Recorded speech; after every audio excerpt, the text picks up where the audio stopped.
It's week one for the Pittsburgh Steelers, and we're here to break it all down here on the North Shore Drive podcast from the Pittsburgh Post-Gazette. I'm your host, Chris Carter. We've got Ray Fittipaldo, one of our esteemed Steelers beat writers, here with us, and we're going to get you ready talking about, is this Steelers offense ready for the Niners defense, specifically Kenny Pickett, Matt Canada, and what we saw in the preseason matching up with one of the better defenses in the NFL. All that and more here on the Monday edition of the North Shore Drive podcast.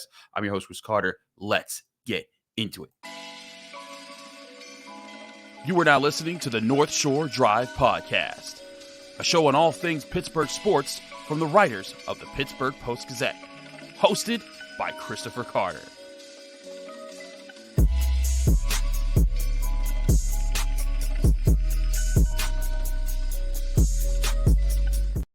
Hello and welcome to the North Shore Drive podcast. I'm your host, Chris Carter, here with Ray Fittipaldo. We're both of the Pittsburgh Post-Gazette. You can find all our content at post-gazette.com. You can find this show Monday, Wednesdays, and Fridays on your favorite podcasting apps and on YouTube. Just search Post-Gazette YouTube Sports or just search Post-Gazette Sports or the North Shore Drive podcast. You'll find this either way. We also produce daily content from the Post-Gazette here on YouTube and on your audio platforms, wherever you get your podcasts. But it's week one, Ray. We can finally start getting ready for actual games that will count, that will matter, and I think that the Steelers lead off with a really exciting one. We want to remind you, though, this show is brought to you by Mike's Beer Bar, the best bar in all of Pittsburgh. You can find it right in the North Shore across from PNC Park, where they have over 20 televisions to catch all your NFL, college football, Pirates, Penguins, Riverhounds, Premier League action, any sport that you want to get in with. Mike's probably got on the tube right there. And along with those TVs, you get over 500 different available beers, 300 of them being local beers, and 80 of those being local craft beers available on tap right in front of you. You can also try out a great amount of different flights there to get all the different samplings of the beer they had. Trust me, I do it all the time. It's an amazing experience. Go to Mike's Beer Bar. Ray, let's talk about the big matchup that's coming up week one. The Steelers have had quite a few big matchups. They had the Bengals last year to open the season. They had the Bills the year before that, and those were all away. It's the first time since 2014 it's an open one, but this time they get one of the bigger defenses in the NFL. The last couple of years has been some of the bigger offenses that they've opened up against, and a big topic all offseason and during preseason was how ready would Kenny Pickett be in Matt Canada's offense for this year. He had as good of a preseason as you could ask of him. 5 drives, 5 touchdowns, looked sharp, perfect passer rating. But is he ready to face a 49ers defense that boasts a bunch of stars, a bunch of talent, and has had a lot of success over the past few years? Yeah, I mean, this is a great first test for the Steelers, Chris. I mean, if you look back on the stats from the 2022 season, it's kind of a mismatch on paper. I mean, the San Francisco number one defense in points allowed, number one defense in yards allowed last season. Then you look at the Steelers, they're down pretty much in every offensive category. Points scored, 25th or lower, passing yards, 25th or lower. But when you put it in the context of the 2023 preseason, I don't know that there was a better offense in the NFL this summer. You look at Kenny Pickett's numbers, just 2 incompletions all summer, 2 touchdowns, no interceptions. And, of course, the big stat that everyone cares about, 5 drives, 5 touchdowns. So I know we're going to get into Nick Bosa later in the show. His availability is to be determined. But even without Bosa, Chris, Fred Warner, one of the best off-ball linebackers in the NFL, Hufanga, one of the best safeties in the NFL. We'll get some great safety play this week between him and Minkah Fitzpatrick. So it's shaping up as a really good game, I think, and it's a great first test for the Steelers offense. I agree, because this Steelers offense wants to do several things. They don't just want to throw the ball. They want to run the ball. They want to have balanced play, and they want to be able to take advantage of defenses. And here's the thing, Ray. If they set a tone against this defense, it strikes a chord. Like, everyone's kind of talking about the Steelers right now, right? Like, we've now seen the national media kind of being like, oh, our favorite dark horse is the Pittsburgh Steelers. They might catch people by surprise. It won't be as much of a surprise if they drop like 30 points on the Niners. Not that I'm saying that they will. But if this offense were to explode and have that a great week one, everyone might be turning their heads and being like, wait a minute, what was that? Because the last 2 times the Steelers have won in the opening week, you had last year when they forced 5 turnovers from the Cincinnati Bengals. And then the year before that, the defense utterly shut down Josh Allen in his house. It's been the defense that's been dominant. if the offense were to have a huge day to start things off, I think that would be ringing some alarm bells across the league. Yeah, absolutely. This is a really good opportunity for the Steelers to get on the radar nationally. I know they're there in the preseason. I know there's been a lot of talk about them. They're a little bit of a dark horse contender in the AFC. You know, people kind of want to put them in there among the top 7 playoff contenders. And, you know, I'm almost there. I think the Steelers can be one of those teams this year. And we're not going to put a ton of stock into the first game. I mean, listen, it's 1 game out of 17. If the offense struggles, it's not necessarily going to mean this offense is going to struggle all season. But to your point, if they can go out there and do to the 49ers what they did to the Bills, to the Buccaneers, to the Falcons, then yeah, a lot of people are going to be hopping on the Steelers offensive bandwagon for sure. And a lot of this is going to be about Kenny Pickett. As much as we'll get to I want to get to the offensive line specifically in the next segment, because that's going to be a huge matchup for this team.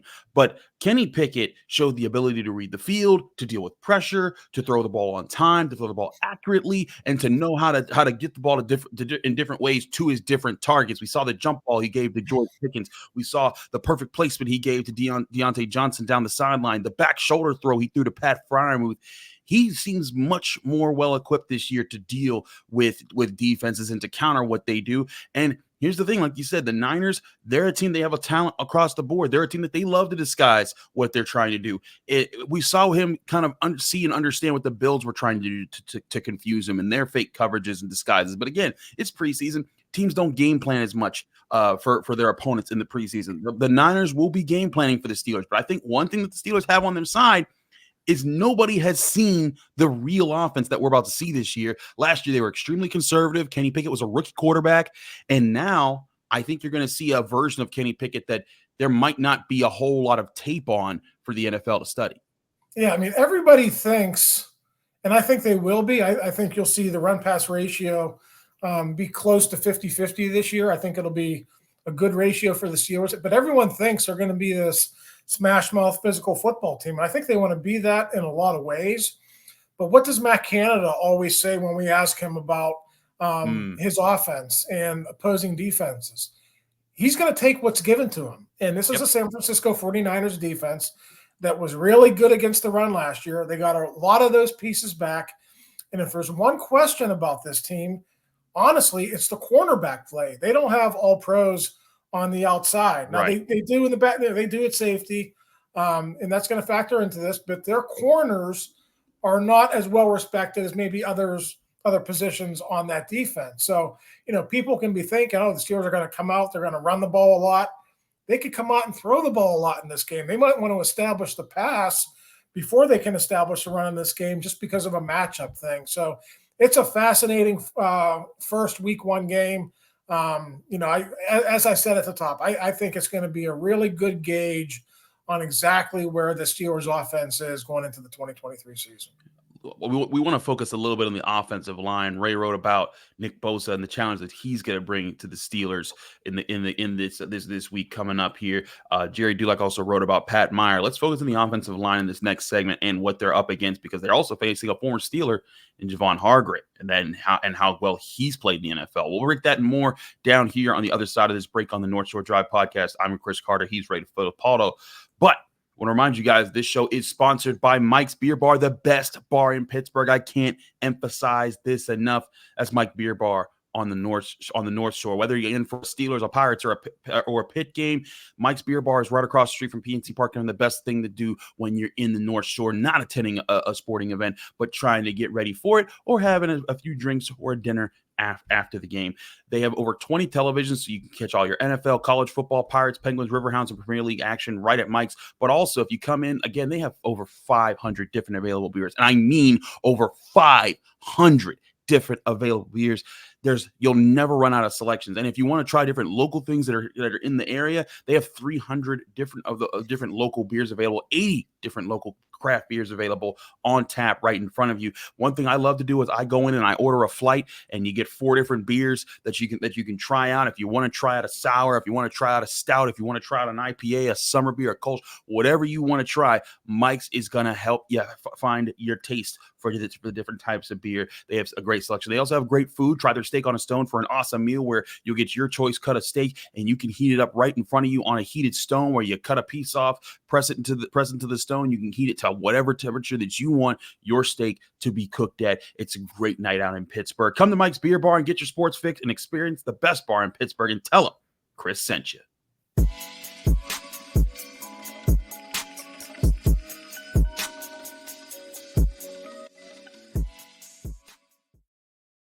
We're back here on the North Shore Drive podcast. Chris Carter, Ray Fittipaldo from the Pittsburgh Post-Gazette, breaking things down. Ray, let's hyper-focus our conversation from a minute ago here to the offensive line. Now, this Steelers offensive line looked better in the preseason.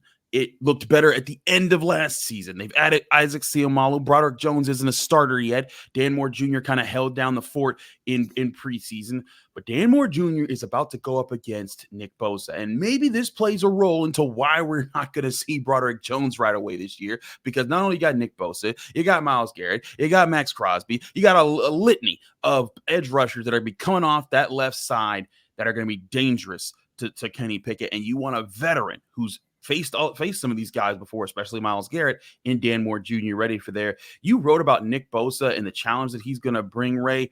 How ready do you think the Steelers offense is to deal with a guy he's right up there with TJ Watt among the best edge rushers in football? Yeah, well, let's set it up first. Nick Bosa, reigning NFL Defensive Player of the Year, 18.5 sacks last season. One of the premier edge rushers in the NFL with Watt, Garrett, all those guys. Now, he's still holding out. So there's every expectation that he is going to sign before the game on Sunday, but he is holding out. He's not holding in like TJ Watt did. So there are some questions about his conditioning, where he's going to be, how much is he going to be able to play. But if he is Nick Bosa and he can come out and do Nick Bosa type things, that's going to be an awesome test for Dan Moore Jr. I thought Dan Moore Jr. was really solid throughout the summer, Chris. Not only in practice, but I saw some improvements with him and with his technique and his fundamentals in game action too. And I know it was limited. I know they only played 5 series, but I thought Dan Moore had a good preseason too. So you mentioned it. This is a gauntlet to start the season. He earned the right to be the starter, but make no mistake, he's going to be tested right away. And if Nick Bosa can play a lot in this game, we're going to get a great idea of where Dan Moore is right now in year 3. Yeah, because that's the one thing that's also kind of been like a floating story for the Niners was Nick Bosa's contract and what was going to happen there and how much is he going to get paid. I feel like this is going to be like one of those things where like Steelers fans are like, what about TJ Watt? When is he going to get signed? Nick Bosa's getting signed to a big deal by the 49ers. They're not letting anything go, and he's not missing week 1. So stop. Any Steelers fans that are holding out that hope, stop it. But I do think that there is a really good chance again for this offensive line to set a tone how much they've improved, because it's not just Nick Bosa, it's Arik Armstead, it's Javon Hargrave. This is a group that has a chance to be the biggest game changers as a defensive line. I mean, they're butting with the Steelers to be the best defensive front in football, and the Steelers have a great defensive front. You got Alex Highsmith and TJ Watt and Cam Hayward and Larry Ogunjobi in those guys up front. So this is interesting, but this offensive line, who did they get to go up against all offseason, all training camp, but those guys on the Pittsburgh Steelers as well? It makes me wonder, Ray, if this is going to just be another, not a day in the park, but another day on the job for the Pittsburgh Steelers, where they don't have to look up and think, oh man, we got to get ready for this scene that we've never seen before. It's more like hey, you know what? They're pretty good, but so are the guys that we train against every day. Yeah, I mean, it's interesting. On the surface, I think certainly with the coaching staff, there's a lot of familiarity with Javon Hargrave in the middle of that 49ers defense. But look around that offensive line. I don't know that anyone on that offensive line played against Javon Hargrave in practice. Maybe Chooks, but Chooks was a tackle. He probably wouldn't have gone up against Hargrave a whole heck of a lot. Mason Cole is really going to be tested. Javon Hargrave is one of the top interior defensive linemen in the NFL. You talk about Steelers having a high-paid front seven. How about that 49ers? What they're going to be paying Bosa, Hargrave's among the highest paid interior guys in the league. So, yeah, they got it going on. It's a really, really good front. And I think this is where Isaac Seumalo comes into play. I think a lot of success that the Steelers had in their limited run attempts in the preseason, Chris, was with their double team action and the ability to secure the first level and then have the guards and centers come off on linebackers. I thought the Steelers did that really, really well. They're going to have to do that really, really well in this game. You definitely want to secure the first level first, get some push against that really good front, and then see what your running backs can do on the second level. This is a really, really good 49ers defense that I think just got really, really better with the addition of Javon Hargrave. Agreed there. And I think you also hit the second key here on top of this defensive line. Fred Warner might be the best linebacker in all of football. For years, I think a lot of people said Bobby Wagner. Bobby Wagner's still up there, but he's kind of older. He's on the back end of his career. If he's got a year or two left. Fred Warner's in his prime, and he has looked dangerous for at least, I want to say, 3 seasons now. He's been a top tier linebacker. He has been a consistent threat. He plays the mic, and he plays it very well. It is going to be a big key to keep him from getting to your running backs in the hole, which means you're right. They not only need to be able to block up the 4-man defensive front that the Niners often show, they need to get to that second level, get a hat on Warner and keep him from being the disruptive force that he normally is, so that guys like Najee Harris and Jaylen Warren can get going in the run game, and then you can have that balanced attack against the 49ers. And again, if they do it against this group, not just Nick Bosa, not just Javon Hargrave, but also Fred Warner, if the offensive line can win matchups against this group, I find it hard to find another team that will provide different or more threats and more talent that they'd have to go up against all season long. Yeah, absolutely. Like I said, this 49ers defense, if they're anything like they were last year, I want to say 16.3 points per game, right around 300 yards per game.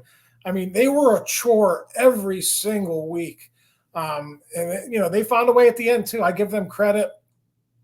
Brock Purdy has to take over in December for that football team after the injuries to their first 2 quarterbacks, Trey Lance and Jimmy Garoppolo, and they don't miss a beat. That defense led the way. Purdy made plays when he had to, and it was a really, really good formula for them down the stretch. So I fully expect this 49ers defense and the Steelers defense to be like 2 Rams. I think they're going to go head-to-head, blow for blow in this game. I expect the game in the teens. I don't think we're going to see either of these teams get into the 20s. I think it's going to be a 19-16, 17-16 type of game. I think it's going to be rough going here for these offenses in week 1. Could very much be the case. We want to get you ready for week 1 with more things to look for this week, as kind of get you back in the grind for like what it's like for a full week of getting ready for a game of football on Sunday. Ray and I will do that on the other side of this break here on the North Shore Drive podcast from the Pittsburgh Post-Gazette, brought to you by Mike's Beer Bar. We're also brought to you by some of our other sponsors, Savinas, Kane, and Gallucci, mesothelioma, and asbestos lawyers with over 85 years of experience. Call them now for a free consultation. That's Savinas, Kane, and Gallucci. Also brought to you by GameTime.co. If you're buying tickets for your favorite events, it shouldn't be stressful. That's where Game Time is the app that's fun and fast and easy to buy tickets for all your favorite sports, music, comedy, and theater events near you. They give you killer deals on last-minute tickets with a best price guarantee that can't be beat, so that you can stop stressing over the tickets and start getting hyped for the fun that you're about to have. Just download the Game Time app right to your phone, and when you do, you can book tickets even up to the last minute. They're exclusive flash deals on anything from football games to basketball games to baseball games, concerts, comedy, theater events near you. Game Time gets it all to you, and their best price guarantee can't be beat. If you find tickets in the same section and row for less somewhere else, Game Time will credit you 110% of the difference. Snag the tickets without the stress with Game Time. Download the Game Time app, create an account, and use code PITTPIT for $20 off your first purchase, or go to their website, GameTime.co. Terms and conditions apply. Create an account and redeem code PITTPIT for $20 off. Download Game Time today. Last minute tickets, lowest price guaranteed.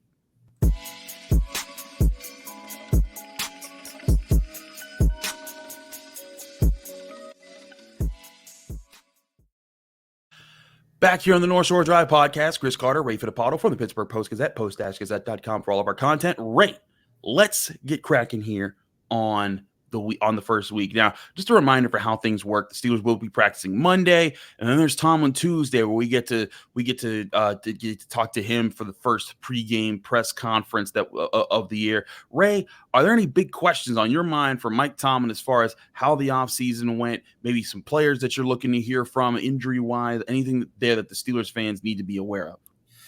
Yeah, I guess two things going into week one. I think the big question that people want to know, and I don't know that we're going to get a straight answer out of Mike, but how does Desmond King fit into this defense?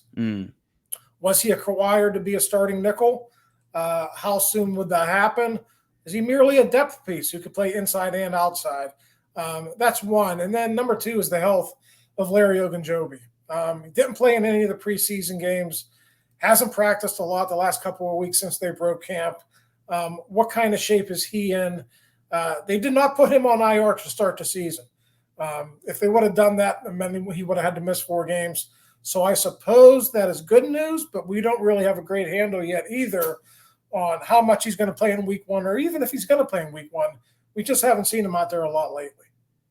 Yeah, I agree. That's something that has to be accounted for there. I talked about Larry Ogunjobi and his part in the Steelers defensive line a little bit earlier. We don't know for sure if he's going to be available right away, or if he'll be, when he will be available. Now, I will say, that, like you said, because they haven't put him on IR, there's a chance that they could have just been saving for that. And I also will say Larry Ogunjobi is a guy who's dealt with a lot of injuries in his career. In fact, it was an injury that kept him from being with the Bears when the Steelers, he failed their physical. That he went back to free agency, and the Steelers scooped him up in the first place. It's something that he's dealt with a lot in his career, which makes me wonder, that's not a great thing, but it also might be a sign that he could be ready to bounce back because he's done it before for the Steelers. Yeah, and that's very true, but also one of the reasons that the Steelers felt comfortable signing him to a 3-year contract this spring was he was going to be able to practice and condition more and be in better shape. I don't think, the Steelers were expecting the Larry Ogunjobi they got last season. I thought it was okay, but, his sack numbers were down. His tackles were down.